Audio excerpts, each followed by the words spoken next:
सो ये हमारा है वेरिएबल रीजन एंड ये हमारा है कांस्टेंट रीजन। जब एक एंटीजन के लिए एंटीबॉडी बनानी रहेगी, ये बेस सेम कर दिया जाएगा।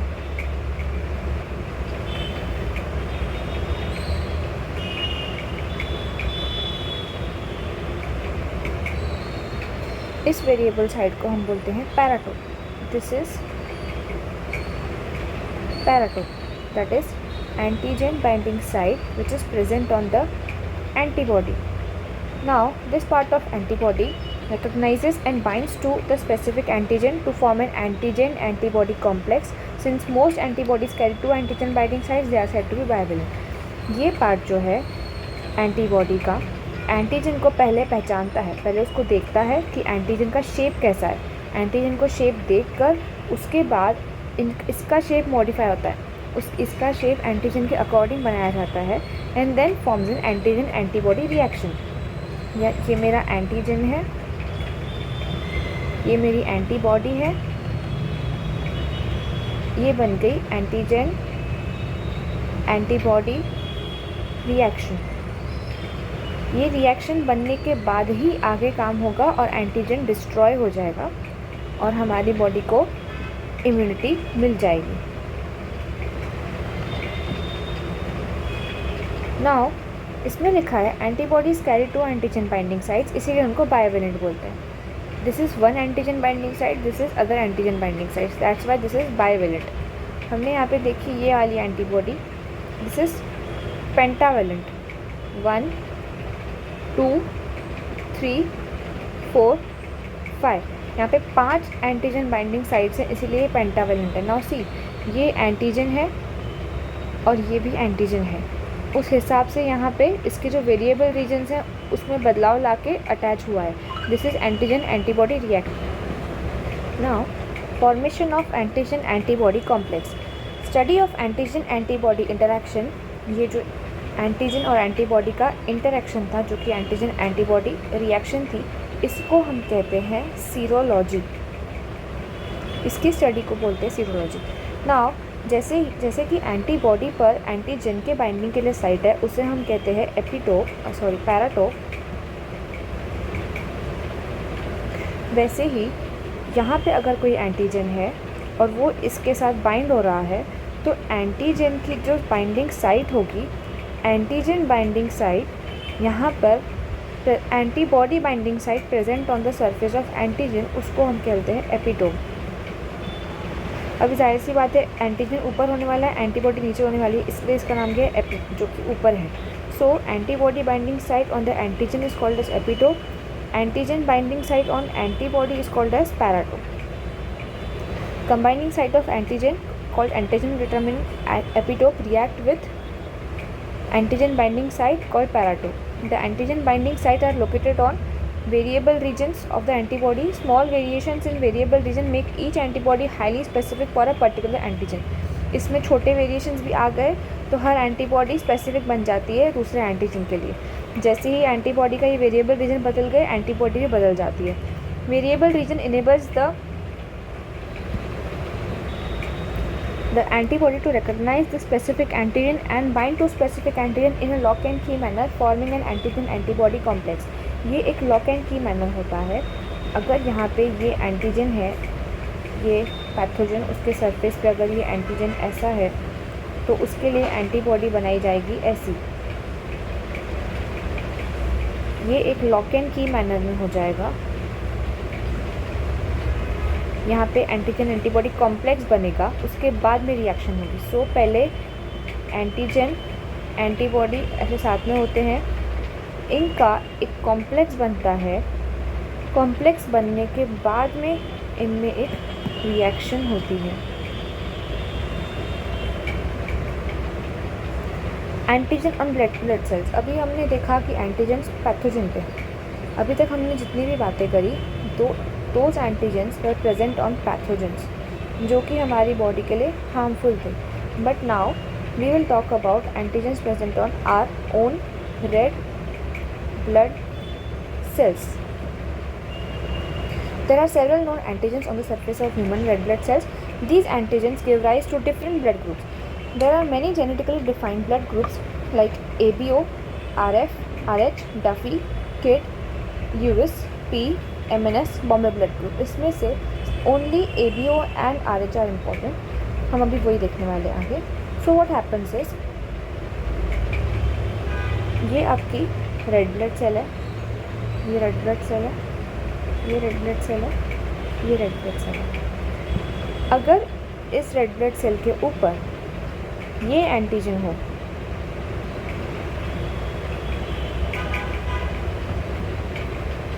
इसको मैं नाम दे देती हूँ एंटीजन ए. सपोज ये वाली रेड ब्लड सेल के ऊपर ये एंटीजन है, इसको मैं नाम दे देती हूँ antigen B. This will be my blood group A. This will be a blood group B. क्योंकि यहाँ पर A एंटीजन प्रेजेंट है, यहाँ पर A एंटीजन है तो वो ब्लड ग्रुप हो जाएगा A. यहाँ पर B एंटीजन है on the surface of RBC. जैसे पैथोजन के सरफेस के ऊपर, जैसे किसी पैथोजन के सरफेस के ऊपर एंटीजन्स होते हैं, उस एंटीजन से उसकी पहचान होती है कि ये एंटीजन, ये पैथोजन है कौन सा, उसके हिसाब से उसकी एंटीबॉडी बनाई जाती है एंटीजन को देख के. वैसे ही हमारी रेड ब्लड सेल में भी उसकी पहचान होती है उसके एंटीजन से, उसमें एंटीजन कौन सा प्रेजेंट है. अब हमारी बॉडी में दो एंटीजन्स को प्रॉपर नाम दिया गया है, antigen A and antigen B. इसी हिसाब से हमारा ब्लड ग्रुपिंग होता है. अगर एक एग्जाम्पल है कि अगर शेप ऐसा रहा, it's not just like this, वो अलग होता है. But for example if antigen A present है, जिसकी आरबीसी में, जिसके ब्लड की सेल्स में, आरबीसीज में एंटीजन ए प्रेजेंट है उसके सरफेस के ऊपर, दिस इज आर आरबीसी, उसका ब्लड ग्रुप बन जाएगा ए. जिसके आरबीसी के सेल्स के सरफेस के ऊपर एंटीजन बी प्रेजेंट है, उसका ब्लड ग्रुप हो जाएगा B. Now A B blood group कैसे होगा? इफ़ यहाँ पे उसके सरफेस पे दोनों प्रेजेंट हैं, एंटीजन ए भी है, एंटीजन बी भी है, तो उसका ब्लड ग्रुप हो जाएगा ए बी. एंड अगर उसके आरबीसी के सरफेस पे एक भी एंटीजन नहीं है, नो एंटीजन, उसका ब्लड ग्रुप हो जाएगा ओ. ABO blood groups. ABO blood groups were discovered by Karl Landsteiner in 1900. Later on, the blood group AB was discovered by Landsteiner students. Karl Landsteiner ने ये तीन ब्लड ग्रुप ढूंढ के निकाले थे, A, B and O. But जो A B था वो उसके स्टूडेंट्स ने ढूंढ के निकाला था. De Castro and Sturli in 1902, ये उसके स्टूडेंट्स थे. Landsteiner was awarded the Nobel prize for the discovery of human blood groups. He found two antigens or agglutinogens on the surface of human red blood cells and call them as antigen A and antigen B. Antigens का दूसरा नाम है अग्लूटिनोजेन, जेन से याद रखना, antigen अग्लूटिनोजेन. उसको दो antigens उसने डिस्कवर किए, antigen A and antigen B. He also notice that corresponding antibodies और agglutinins in the serum called as A and B. Now हमें दो नाम और मिल गए, हम जो कब से बोल रहे हैं एंटीजन, एंटीबॉडी. एंटीजन का दूसरा नाम है अग्लूटिनोजेन, एंटीबॉडी का दूसरा नाम है अग्लूटिनिन. सो हर एंटीजन के लिए एंटीबॉडी होती है. वैसे ही अगर यहाँ पे ए और बी एंटीजन है तो उनके लिए ए, स्मॉल ए और स्मॉल बी एंटीबॉडी भी होगी. अगर कैपिटल ए एंटीजन है तो स्मॉल ए डिनोट किया है एंटीबॉडी से. नाउ सिमिलरली यहाँ पे देखो, ये चार्ट है, ये बहुत इंपॉर्टेंट है, this comes in your exams. If the blood group is a, you don't, अभी ये वाला पार्ट इज़ द जीनोटाइप, कि आपके ब्लड के अंदर जीनोटाइप्स में उसका ब्लड ग्रुप कैसा होगा. सो दिस स्टैंड्स फॉर, अगर आपके ब्लड में दोनों ए के एंटीजन है या दोनों ए के जीनोटाइप है या फिर एक ए है और एक ओ है, बिकॉज ओ इज़ रेसेसिव. अगर ऐसा है तो आपका ब्लड ग्रुप ए होगा. हम मेजरली इस पे ध्यान देंगे, एंटीजन कौन सा है ए और उसका ब्लड ग्रुप कौन सा आएगा ए.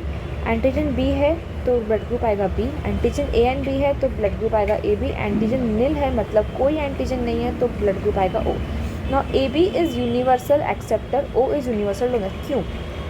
द थिंग इज़ यहाँ पर लिखा है antibody, if antigen is A antibody is B, antigen is B so antibody is A. क्यों?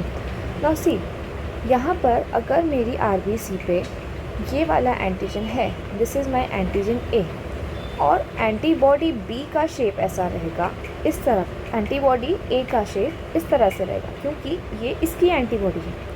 किसी भी एंटीजन के लिए जो एंटीबॉडी होती है वो इस तरीके से होती है ताकि वो उसको बाइंड करके लॉक एंड की में खा सके। Now can you tell me, अगर यहाँ पे एंटीजन ऐसा है और एंटीबॉडी ऐसी है तो इनमें रिएक्शन होके ये एंटीबॉडी इस एंटीजन को ख़त्म करके बेसिकली हमारी रेड ब्लड सेल्स भी डिस्ट्रॉय हो जाएंगी। रेड ब्लड सेल अगर डिस्ट्रॉय हो गई, हमारा ब्लड नहीं बचेगा, पर्सन विल डाई।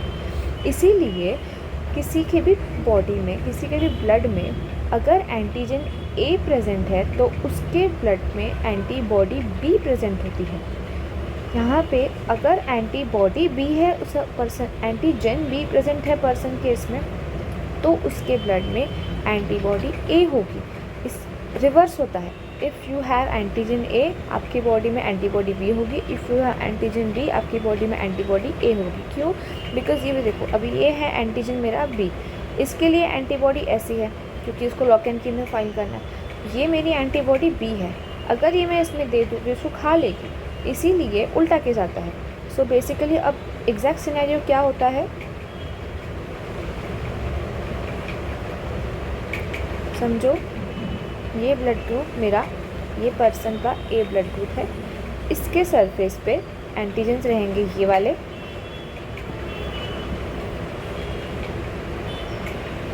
और इसके सरफेस पे ये है एंटीजन ना। इसके ब्लड में एंटीबॉडी कौन सी रहेगी? बी वाली एंटीबॉडी, ऐसी वाली, ये ब्लड में है, नॉट ऑन सेल्स, ये ब्लड में प्रेजेंट रहेगी। ये हो गया एक ही बार। अभी अगर पर्सन का ब्लड ग्रुप बी है तो उसके सेल्स पर ये एंटीजन रहेगा, that is antigen capital B, और एंटीबॉडी कौन सी रहेगी उसके ब्लड में? एंटीबॉडी ए। एंटीबॉडी ए का शेप है ऐसा। Suppose this are not the actual shapes, so this is antibody A with antigen B, capital B, small a, capital A and small b. This is A and B. Now, if the case is अगर person का blood group AB है, अगर person का blood group AB है तो उसके cells पर दोनों antigens मिलेंगे।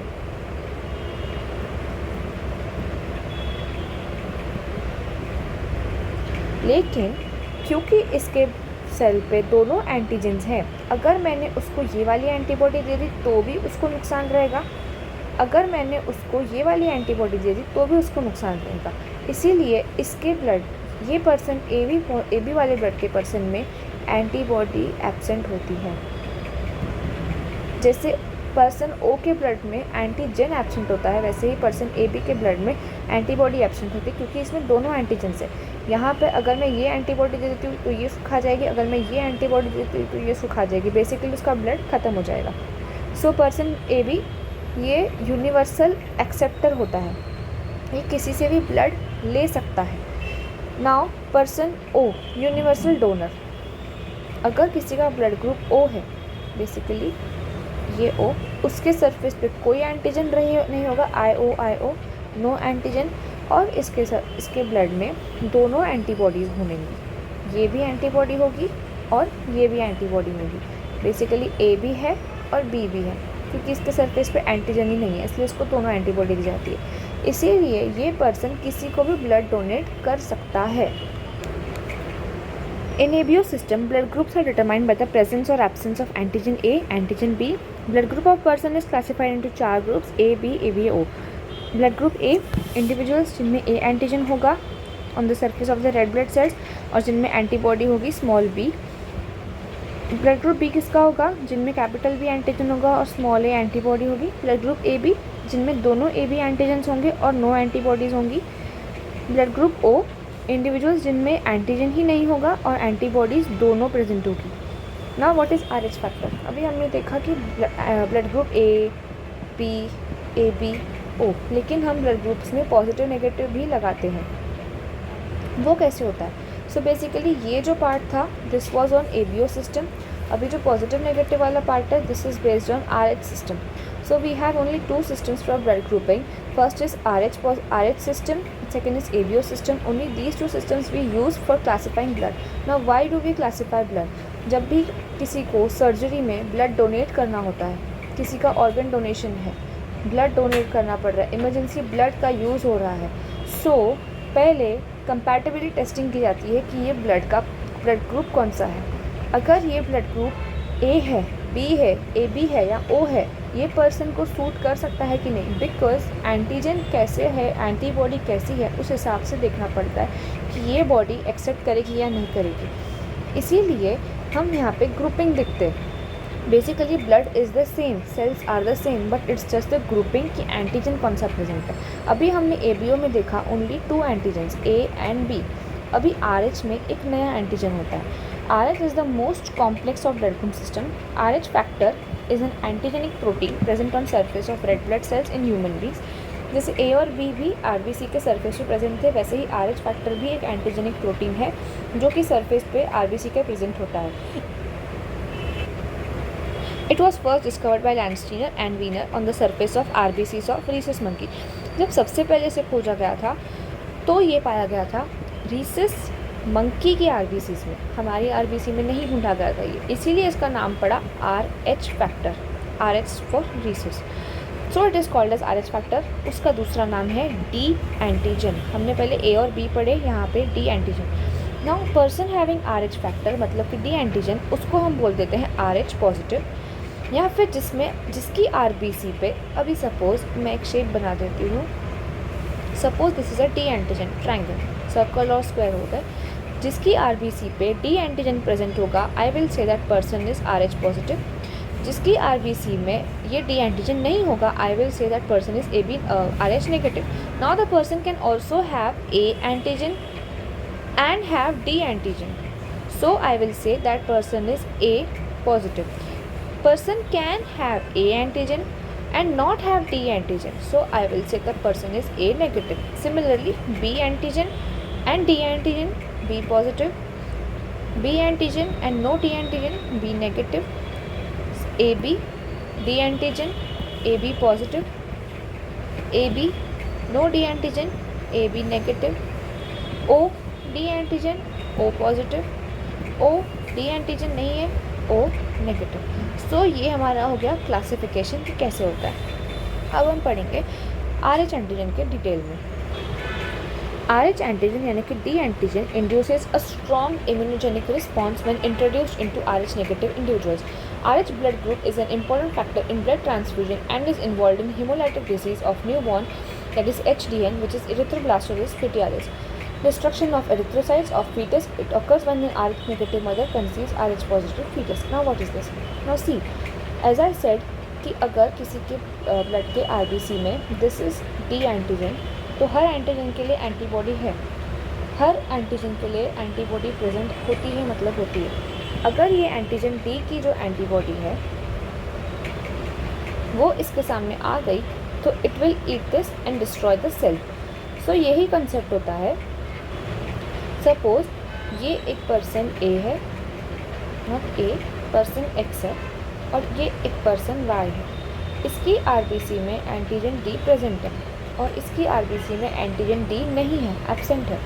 अगर मैंने ये X का ब्लड Y को डोनेट किया तो जो RBC में एंटीजन D है वो RBC भी इसके ब्लड में आ जाएंगी. नाउ दीज एंटीजन्स, क्योंकि इसके ब्लड में ये एंटीजन कभी था ही नहीं, तो इसके लिए ये फॉरेन हो गया, और जैसे ही बॉडी कोई फॉरेन सब्सटेंस देखती है it immediately sets an immunogenic response. जैसे ही कोई इम्यूनोजेनिक रिस्पॉन्स आ जाता है it immediately makes an. Now after setting an immunogenic response, इस पर्सन की बॉडी में यहाँ पे एंटीजन D वाली सेल्स नहीं थी और ये इसके लिए फॉरेन हो गई है, इसके लिए यहाँ पे एंटीबॉडी बन जाएगी. Now since this person blood produces antibodies ये पर्सन का ब्लड सेल्स इस सेल्स को मार देंगी, तो जितना भी ब्लड यहाँ पर डोनेट किया गया था वो सारी ब्लड की सेल्स ख़त्म हो जाएंगी. So there is no point of donating blood. इसीलिए पहले RH ब्लड ग्रुप किया जाता है. It is an important factor in blood transfusion. Basically एक पर्सन से दूसरे पर्सन तक ब्लड ट्रांसफ़र करना. सो इसलिए यहाँ पे इम्पॉर्टेंट होता है, क्योंकि अगर ये पर्सन RH नेगेटिव है और ये पर्सन RH पॉजिटिव है, इसका ब्लड हम इसको नहीं ले सकते, क्योंकि ये पर्सन एंटीबॉडीज़ बना के उसका ब्लड को ख़त्म कर देगा और ये पर्सन को और तकलीफ होगी. इसके लिए यहाँ पे इन्वॉल्व हो जाता है ये हेमोलाइटिक डिजीज़ ऑफ न्यूबॉर्न में. ये क्या होता है? Now we saw the importance of RH antigen. RH antigen होता क्या है और इसके लिए एंटीबॉडी ब्लड ट्रांसफ्यूजन में कैसे इंपॉर्टेंट होती है. बट RH की वजह से एक डिजीज़ भी होता है जिसका नाम है हेमोलाइटिक डिजीज़ ऑफ न्यूबॉर्न, जिसको हम इरिथ्रोब्लास्टोसिस फीटालिस भी बोलते हैं. ये कब होता है? ये इसका केस ऐसा है कि अगर मदर RH नेगेटिव है एंड फीटस RH positive है. Now the fetus can be RH positive because of father. He may have genes, so the fetus can be RH positive. But if the mother is negative, now since mother is negative, mother does not have any antigens D on her RBCs, but the fetus has antigen D on her RBCs. So till the time she is pregnant, there is no issue. But when the child takes birth, during childbirth, after childbirth, mother का blood और fetus का blood contact में आता है. जैसे ही RH negative blood RH positive blood के contact में आ जाता है, RH negative blood produces antibodies